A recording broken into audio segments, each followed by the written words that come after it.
You know, we often hear it called the Garden of Gethsemane.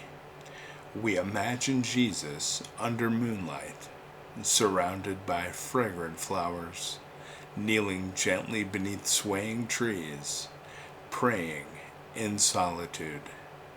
It's a peaceful scene, almost poetic. But that image, while comforting, is not historically or theologically accurate.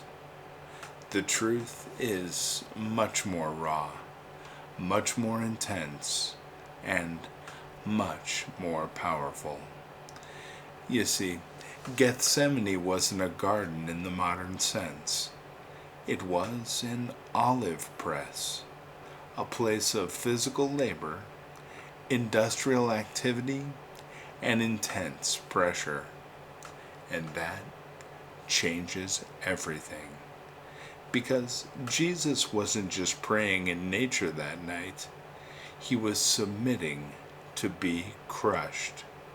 And today, I want to take you there, to the real Gethsemane, to show you what it was, what happened there, and why understanding this place correctly deepens our awe of Christ's sacrifice.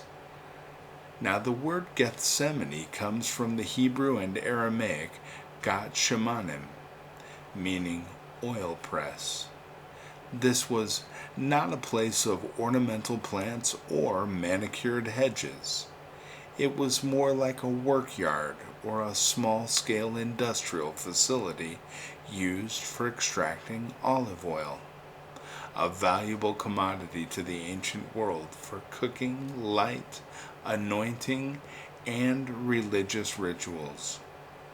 A typical oil press of the time would include a large circular stone basin where olives would be dumped, a millstone, often weighing hundreds of pounds, rolled in circles by animal or human power to crush the olives, a pressing system where crushed olives were placed in woven baskets and stacked beneath wooden or stone weights that squeezed out the oil, and collection channels where the thick green gold oil flowed into clay jars. Now, it would have smelled of bruised fruit and labor. It echoed with groans and grinding. This was not the setting of a tranquil retreat, but of pressure, breaking, and extraction. Now, imagine Jesus choosing that exact place to pour out his soul. Now, Gethsemane was located at the base of the Mount of Olives, directly across the Kidron Valley from the eastern wall of Jerusalem.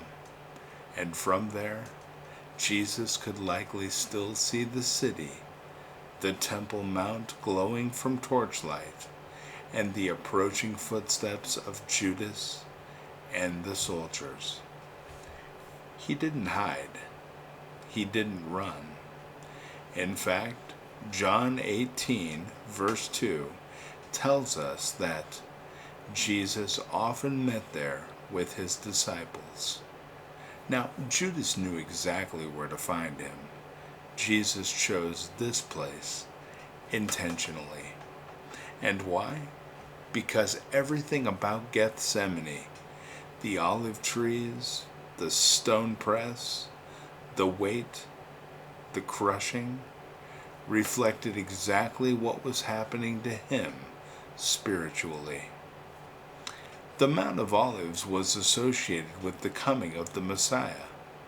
The oil made there anointed kings and priests, and now the true anointed one, the Messiah himself, would be pressed in that very place. In Matthew 26, verse 38, Jesus says to Peter, James, and John, "My soul is overwhelmed with sorrow to the point of death. Stay here and keep watch with me. In Luke 22, verse 44, we're told, "And being in anguish, he prayed more earnestly, and his sweat was like drops of blood falling to the ground." Now, this condition, hematidrosis, is rare, but it's real. It happens under extreme physiological stress. Tiny blood vessels near the sweat glands rupture, causing blood to mix with sweat. It's not a poetic metaphor. It is biological evidence of the crushing that was already taking place. While the disciples slept, Jesus wrestled, not with Satan and not even yet with death.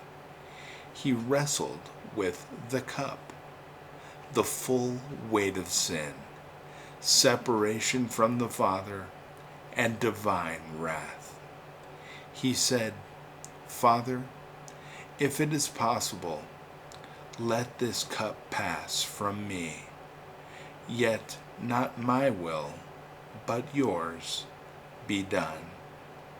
And that was the moment of surrender. That was the moment heaven and hell held their breath. And it happened in a press yard.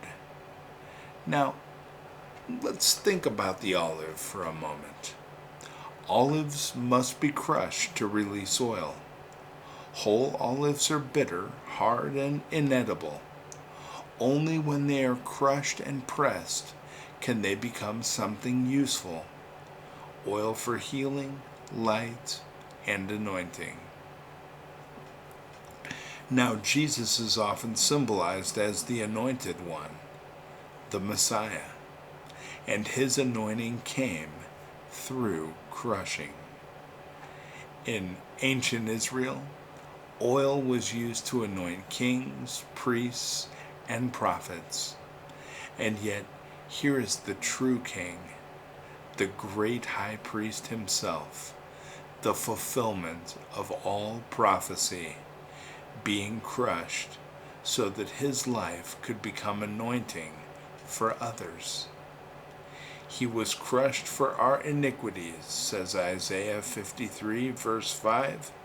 He was pierced for our transgressions. Out of him would not flow oil, but blood and water. The oil press is a metaphor here for what God does with all those who surrender. He presses them not to destroy, but to transform. And Jesus was the first and final example. From that moment in Gethsemane, the path to the cross began. Betrayal by Judas, arrest and abandonment, mock trials and scourging, the cross on Calvary. But it started in the press. The real battle wasn't on the cross. It was here, where Jesus had to say yes to it. His yes in Gethsemane made the crucifixion possible. And that makes Gethsemane not just a historical location, but a sacred altar of obedience. And when you and I face our own Gethsemanes, those places of anguish, the crushing pressure, the painful surrender, we can look to him and know that he's been there first. So, no, Gethsemane wasn't a peaceful flower garden like we've been taught. It was a place of crushing, of surrender, and of purpose fulfilled through pain. Jesus didn't suffer in a beautiful place with nice hedges so that we could romanticize it. He suffered in a place of weight, so that when your soul is heavy and your prayers are anguished, your obedience costs you everything, you know that He understands. He chose the olive press. He embraced the crushing, and from that pressing the anointing flowed, not just for Him, but for you, for me, for all who believe. So let us never again picture Gethsemane as a quiet garden, but the place where heaven's plan was sealed with blood, sweat, and surrender. God bless you, my friends.